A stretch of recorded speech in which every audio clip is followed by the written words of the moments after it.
Hey guys, welcome back to my channel, or welcome if you are new. My name is Leanne and I enjoy sharing budget-friendly DIYs with you.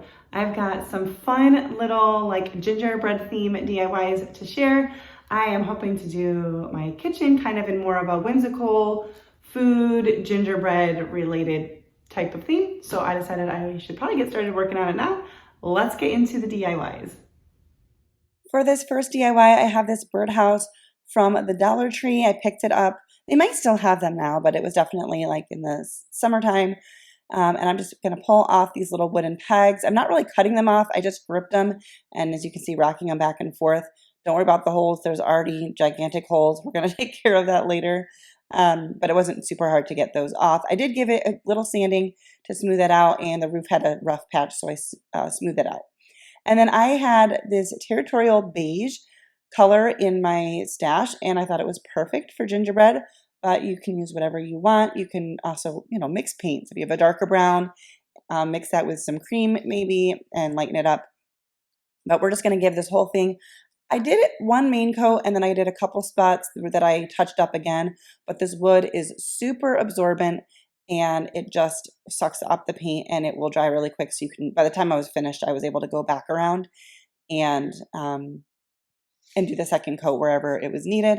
And I'm just making sure I get every bit of this covered. Now, I don't remember if I saw this idea from somebody before I came up with it. I don't know. I know I've seen lots of people do mini gingerbread houses, and I don't remember if I got the idea to use the birdhouse from somebody or if I just thought of it when I saw it in the store. But whatever. I try to give credit if I got the idea from somebody, but sometimes we all get the same ideas at the same time. Okay, so once that is all done and nice and dry, we're going to go in with this fabric paint. It's like a puffy paint. It's specifically fabric paint, but it reminds me of just puffy paint from when I was a kid. Maybe all puffy paint was fabric paint. I don't know. But this is from the Dollar Tree. They have it in different colors. I picked it up in white, and I think I have it in red and green, but I'm only using the white in this video because I just wanted to go for a little bit simpler stuff. Where I plan on using these DIYs, there'll be lots of stuff with color as well. So I just wanted to switch it out. I'm not totally thrilled with the pattern I did on the roof, but it's okay. I also reminded myself that it doesn't have to be perfect, because if you ice a gingerbread house on your own, it's not perfect. So I just went around and decorated. I did some windows with some shutters. I decorated the roof. I put a door and some windows in the front, and then I did a little tree here as well. And then once that was all dry, I pulled this paper out from my stash. It is from Hobby Lobby, and we're just going to put that over the back side. Chances are people won't see it anyway because of how my tier tray is used, but I wanted it to be, to look better. And I just creased the paper, cut it out, and I did it at an angle so that the stripes were going to be slanted more like a candy cane instead of straight across or straight up and down. And then I initially used hot glue because I had it out and it was a horrible idea. The glue pretty much dried and didn't stick to the paper. So I Mod Podged over it. I tried to scrape some of the hot glue off, but it's very bumpy, but it doesn't matter. It still worked. So I just Mod Podged that on to the back of the house. And then I wanted to go in and add a little bit of snow. So I'm using this faux snow. You can get it from the Dollar Tree, or if you have a Hobby Lobby, it's actually a little bit better deal at Hobby Lobby because their stuff is 50% off, so it'll only be $1. And I'm just putting it wherever I thought it should be. So I started off at the top of the roof, and then I did the perimeter, and then I went back and did like the edges of the roof. And I just applied a little bit of Mod Podge, sprinkled the snow on, and I did press it in a little bit so that it would hopefully stick better. When it was all done and dry, I do give another thick coat of Mod Podge, but I do not share that with you. You just have to be careful. You kind of have to do a heavy coat on top of the snow, because if you do a light coat, you'll just pull it back off. It takes a little while to dry, but to me, it's totally worth it to minimize the mess later. If you like this video, please give it a thumbs up. That helps me out so very much. And say hello in the comments. Let me know what your favorite DIY is, or do you like to decorate with any gingerbread candy theme at all in your house? I'd love to hear from you. So for our next DIY, I have this ceramic piece. It's on a kickstand. This is also from the Dollar Tree. And I had this in my stash, but this was perfect for what I was wanting to do. And then I have these gingerbread wood pieces from the Dollar Tree as well. These are really Dollar Tree DIYs. I wasn't necessarily intentionally doing that, but I buy a lot of my stuff from there. So I pulled out 3 of them, and we're going to give them a coat of paint in the territorial beige as well. That's the color of the video. Want everything to match, of course.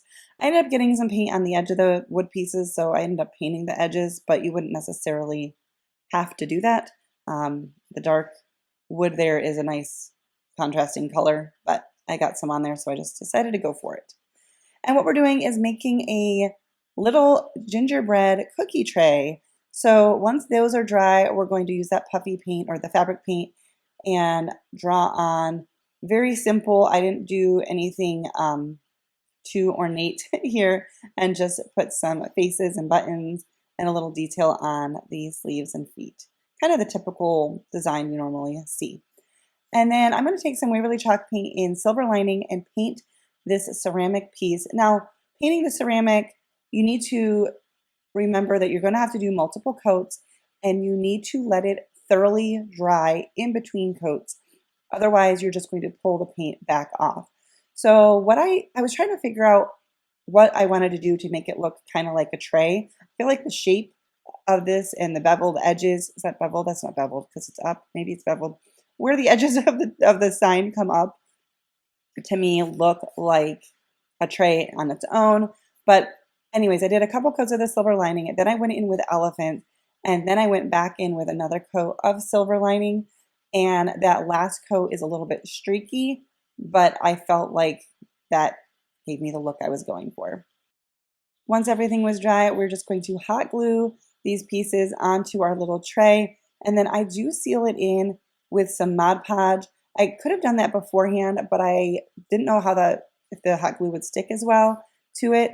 And but I did want a Mod Podge because I felt like the paint could scrape off the ceramic piece if I didn't seal it in. So you can do with that what you will. If you are new to my channel, I would love it if you would consider subscribing before you leave. I share budget-friendly and easy DIYs with you, not exclusively Dollar Tree. Sometimes there's better deals at Hobby Lobby or clearance items or thrifted items, but I do a lot of Dollar Tree items just because that's where I find good deals a lot of the time. So I would love it if you would consider subscribing, and make sure your notification bell is turned on so that you don't miss out on my future videos. Sometimes being subscribed is not enough for YouTube because YouTube is YouTube. So for our last DIY, I have this cone tree. This came in maybe like a 6-pack from Hobby Lobby. I picked it up last year, so I didn't still have the packaging, but I'm sure they have them again this year. And I'm going to once again give a coat of the territorial beige. Apple barrel paint is very inexpensive. I did get a lot of it sent to me from Plaid because I am a Plaid ambassador, but it's easy to find online. It's easy to find in Walmart or other craft stores, and it is not very expensive, and it comes in a wide range of colors.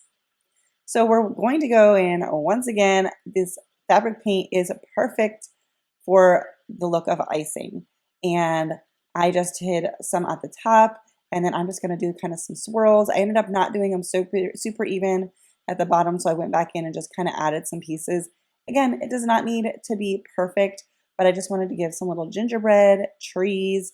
Well, I just did one this go around, but I thought this would be really cute on my tier tray. Like I said, I'm planning on doing some gingerbread candy, I don't know, whimsical type stuff in my kitchen this year. So I'm excited to do that. I only used 1 bottle of this fabric paint for all of these DIYs, and it was not completely empty. I will say, just to make sure that you shake it down so that it's down at the tip when you're using it. Otherwise, you might get some puffs of air, which, make it a little bit harder, but it doesn't have to be perfect. Once it's dry, I wanted to add some snow onto the top of this tree, but then I decided that I wanted to kind of do it all over. So I just put some Mod Podge, sprinkled on some more of that faux snow, and then let it dry and put another coat on top to seal it all in, which I don't show with you, but I've already explained it. And this is how they all came out. I think they're super cute. I was very excited with how these came out. I am hoping to do some more of this theme in future videos, maybe do some of them with some color on it. We shall see. But that is it for today's video. Don't forget to subscribe, give this video a thumbs up, and I will see you in the next one. Bye, guys.